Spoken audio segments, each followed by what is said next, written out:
Andrew Jackson was born on his birthday at a very young age in his log cabin on March 15th, 1767. Jackson went on to join the military at the age of 13 and became Tennessee's Major General in 1802 at the age of 35. He would later go on to fight in the War of 1812, scoring a victory at the Battle of New Orleans after the peace treaty was signed. But nonetheless, Jackson gained popularity among the common man. Let's go! This will lead us up to the election of 1824. All right, the election results are in. Andrew Jackson won the popular vote. That was easy! But wait, you didn't get a majority in the Electoral College. Wait, what? So did I win or did I not? Well, yes, but actually no. Well, there's only one way to decide this. The House! Oh, so gonna be president. Ugh, what are you doing here? What is up, Clay? Can I, ask you if you could rig the election for me? No. Why not? What do I get from you? Well, I mean, you could be my Secretary of State, because you'll totally become president next time. I'm in. I love democracy. What are you looking at? With Clay's support in the House, Adams went on to win the election of 1828, beating out Jackson, who called it a corrupt bargain. Unfortunately for Clay, it did not pan out the way he intended it to, and he did not become president.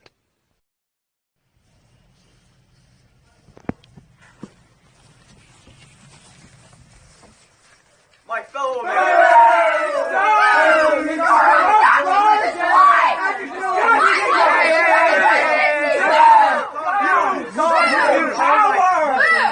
And you smell like fish. My husband's better. He's taller.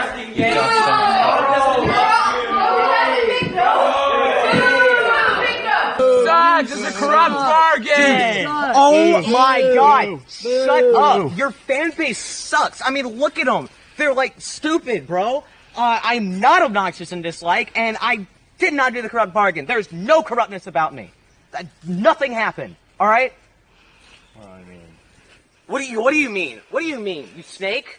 You skunk? Come on, man. Your wife's a literal hoe. Like, an absolute tool. I cannot believe... Jackson didn't care about the insults Adams threw at him. It was what he said about his wife. To Jackson, insulting his wife was an unforgivable sin, and he considered anyone who did it his mortal enemy.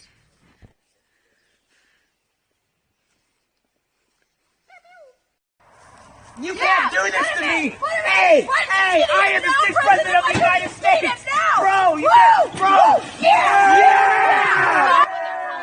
Needless to say, John was so obnoxious and disliked, Jackson had very little trouble defeating him in the election of 1828.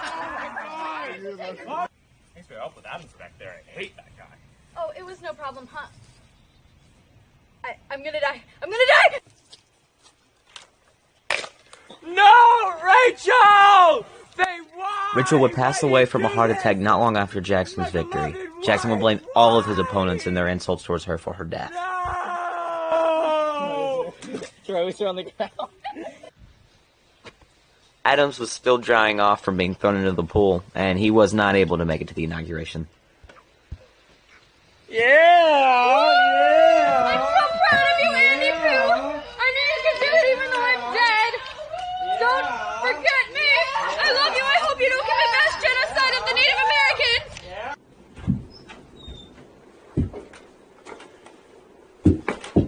Alright, time to get rid of those disgusting cabinet members, those disgusting Yankees under John Adams.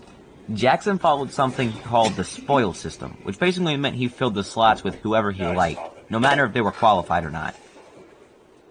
No, he said my wife has a big nose. This led to many problems throughout his administration because he was constantly hiring and firing people from his cabinet. Oh, cabinet on the wall, what is the best policy of them all? Yes. Mr. President? Mr. President? Not now. I am talking to the cabinet right now. I'm a member. No, shut it. Yes, we shall dissolve the National Bank. Not this again. 20 more years, baby. I love my job. I hope Jackson doesn't veto it. Nah, he'll regret that. Jackson thought the National Bank was unconstitutional and favored the wealthy. He redistributed all of the bank's funds into state banks known as pet banks. Contrary to what Clay thought, vetoing the National Bank recharter did not backfire on Jackson, and Clay did not become the president in 1832. Ow, my leg! Yeah! You deserve your powers! Killed my wife! So, do you remember the Tariff of Abominations? Yeah, what about it? I think we should repeal it because it's not fair to the southern states. No, I don't think I will. Fine, I'll just leave. Why? Because I'm not repealing the tariff? No, because some chick in the cabinet was making me mad. Calhoun wrote a document displaying his hatred for the tariff of 1828 and how it benefited the northern states at the expense of the South. Nullification. Calhoun argued that states had the right to determine if something was constitutional or not, and the states should have the final say, not the federal government. This started what is known as the nullification crisis. That is it. I am calling the cops. Jackson was angry at Calhoun, to say the least, and passed a bill giving the federal government authorization to put force on the state of South Carolina. Henry Clay helped negotiate the tariff of 1832 with Calhoun, but Calhoun still nullified the tariff of 1828 and 32 in his state. Wait a minute. What are you doing? This is our land. Not anymore. Jackson would pass the Indian Removal Act, which kicked Indian tribes off of their land. Only the Cherokee would put up a legal fight. Dude, what are you doing here? We have a court ruling. You can't take our land like that. John Marshall. Yeah, right. Oh! John Marshall really wanted you guys to stay. He would have come over himself. After Jackson's presidency, he left the political sphere and did not run for office again. Man, I sure miss Rachel.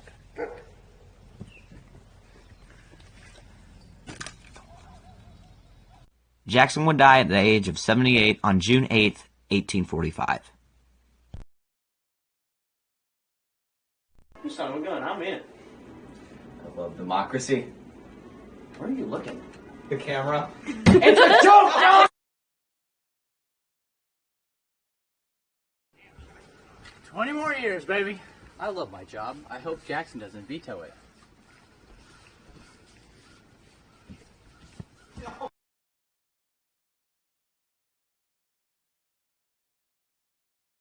Actually helps with that. What am I supposed to do with this dead body? Oh my I'm back. Somebody's gonna get in the back. Okay, okay. Oh my god! Okay, try and get him so you can see. Oh, don't you dare touch my butt! I will kill you. Back on the plate.